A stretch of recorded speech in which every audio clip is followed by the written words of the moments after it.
Hi hello ನಮಸ್ಕಾರ. ಮತ್ತೊಂದು mini ಲಾಗ್ಗೆ ಎಲ್ಲರಿಗೂ ಸ್ವಾಗತ. ತುಂಬ ದಿನಗಳಾದಮೇಲೆ ಶಾಪಿಂಗ್ ಹೋಗೋಣ ಅಂತ ಅಂದ್ಕೊಂಡು ನಾನು, ನನ್ನ ಮಗಳು, ನನ್ನ ಮಗ, ನನ್ನ ಹಸ್ಬೆಂಡ್ ಎಲ್ಲರೂ ಬಂದಿದ್ದೀವಿ. ಆ್ಯಕ್ಚುಲಿ ನಾವು ಇವತ್ತು ಒಂದು ತವ ತೊಗೊಳಕ್ಕೆ ಬಂದಿದ್ದೀವಿ. ನಾನ್ ಸ್ಟಿಕ್ ಈಗಾಗಲೇ ಯೂಸ್ ಮಾಡಿ ಬೇಜಾರಾಗಿಬಿಟ್ಟಿತ್ತು, ಅದಕ್ಕೋಸ್ಕರ ಐರನ್ ತವ ತೊಗೊಳ್ಳೋಣ ಅಂತ ಬಂದಿದ್ದೀವಿ. ಈಗ ನಿಮಗೆ ಗೊತ್ತಲ್ವ, ಈ ಥರ ಶಾಪಿಂಗ್ ಮಾಡ್ಕೆಲ್ಲ ಬಂದುಬಿಟ್ರೆ ಒಂದು ತೊಗೊಳಕ್ಕೆ ಹೋಗಿ ಒಂದು 10 ತೊಗೊಂಡಿರ್ತೀವಿ. ಸೊ ಫಸ್ಟು ನಾವು ತವ ತೊಗೊಳ್ಳೋಣ ಅಂತ ಬಂದು ಇಲ್ಲಿ ತವ ನೋಡ್ತಾ ಇದ್ದೀವಿ. ತುಂಬ ಡಿಫ್ರೆಂಟ್ ಟೈಪ್ಸ್ ಆಫ್ ತವ ಇತ್ತು. ಅದರಲ್ಲಿ ನಾವೊಂದು ಐರನ್ ತವ ತೊಗೊಂಡ್ವಿ.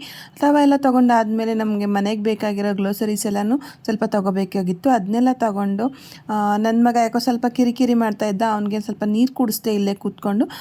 ಅಷ್ಟೊತ್ತಿಗೆ ನನ್ನ ಹಸ್ಬೆಂಡ್ ಮತ್ತು ಮಗಳು ಬಿಲ್ ಮಾಡಿಸ್ತಾಯಿದ್ರು. ಬಿಲ್ ಎಲ್ಲ ಮಾಡಿಸಿದಾದ್ಮೇಲೆ ಹೊರಗಡೆ ಚಾಟ್ಸ್ ಶಾಪ್ ಇತ್ತು, ಅಲ್ಲೊಂದು ಸ್ವಲ್ಪ ಚಾಟ್ಸ್ ತಿನ್ಕೊಂಡು ಕ್ಯಾಬ್ನ ಬುಕ್ ಮಾಡಿದೆ. ಕ್ಯಾಬ್ ಬರೋವರೆಗೂ ಸ್ವಲ್ಪ ವೆಯ್ಟ್ ಮಾಡ್ತಾ ಇದ್ವಿ. ಈ ಲಾಗ್ ಇಷ್ಟ ಆದರೆ ದಯವಿಟ್ಟು ವಿಡಿಯೋನ ಲೈಕ್ ಮಾಡೋದನ್ನ ಮರಿಬೇಡಿ. Thank you.